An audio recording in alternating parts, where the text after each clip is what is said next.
bcsothers.com থেকে বলছিলাম, মোহাম্মদ শাহনওয়াজ খান। প্রত্যাশা করছি সকলে ভালো আছেন। যে যেখান থেকে দেখছেন তাদের সকলকে জানাচ্ছি শুভেচ্ছা ও ভালোবাসা। আশা করছি প্রত্যেকে ভালো আছেন।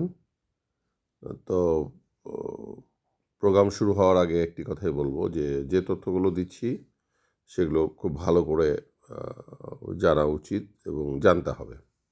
এর কোনো বিকল্প নেই, কারণ আপনি পর্যাপ্ত তথ্য জানার পরই পরীক্ষার হলে যাওয়াটা বাঞ্ছনীয় হবে বলে আমি মনে করি। তো ধন্যবাদ। শুরু করা যাক আজকের প্রোগ্রাম। মাটির ময়না চলচ্চিত্রের নির্মাতা কে? তারেক মাসুদ। সূর্যদীঘল বাড়ি চলচ্চিত্রের পরিচালক কে? শেখ নিয়ামত শাকের। উনি শেখ নিয়ামত আলী নামেও পরিচিত। বাংলাদেশের কোন ছবি সম্প্রতি কলকাতা ফিলা ফেস্টিভ্যাল পুরস্কার লাভ করে? কেরিলা। বিখ্যাত চিত্রকর্ম তিন কন্যার চিত্রকর কে? কামরুল হাসান। জয়নুল আবেদিনের সংগ্রহশালাটি কোথায়? ময়মনসিংহ শহরে। মনপুরা ৭০ কি? একটি চিত্রশিল্প। মনপুরা ৭০ হচ্ছে একটি চিত্রশিল্প। বাংলার 1943 সালের দুর্ভিক্ষের উপর ছবি এঁকে বিখ্যাত হন কোন শিল্পী? জয়নুল আবেদিন। সবুজপত্র পত্রিকার সম্পাদকের নাম কি? প্রমোদ চৌধুরী।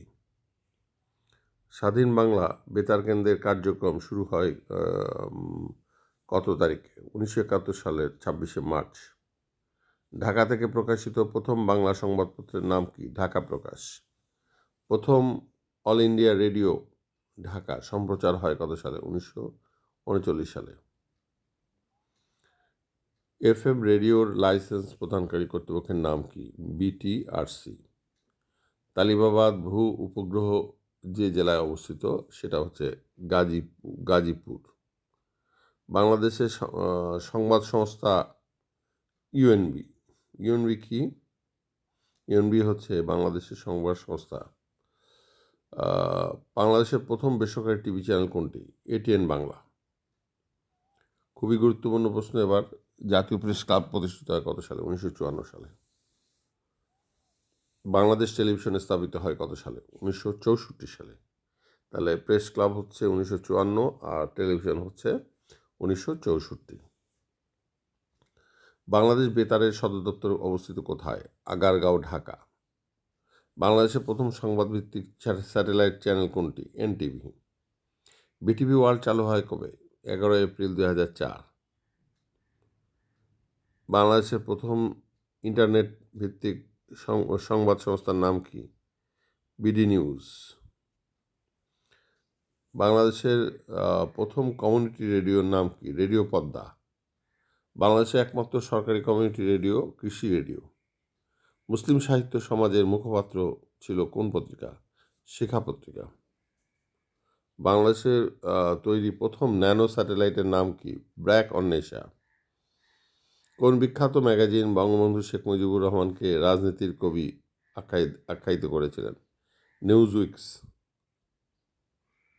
বাংলাদেশের রঙিন টিভি সম্প্রচার হয় কত সালে? একটা সময় ছিল সাদা কালো আমরা ছবি দেখতাম, প্রচার হতো, এখন রঙিন দেখি। তো রঙিন টিভি সম্প্রচার কত সালে শুরু হয়? এটা হচ্ছে 1980 সালে। বাংলাদেশের ভূ উপগ্রহ কেন্দ্রের সংখ্যা কত? 4। বাসসের বাসস কি? একটি সংবাদ সংস্থার নাম হচ্ছে বাসস। তো এই ছিল আজকের গুরুত্বপূর্ণ তথ্যগুলো। আমি প্রত্যাশা করছি আমার চ্যানেলের সঙ্গে থাকবেন এবং প্রতিদিন আমি যে তথ্যগুলো দিচ্ছি ইনশাআল্লাহ এগুলো আপনাদের কাজে লাগবে বলে আমি মনে করি। ধন্যবাদ। সবাই ভালো থাকুন। আসসালামু আলাইকুম।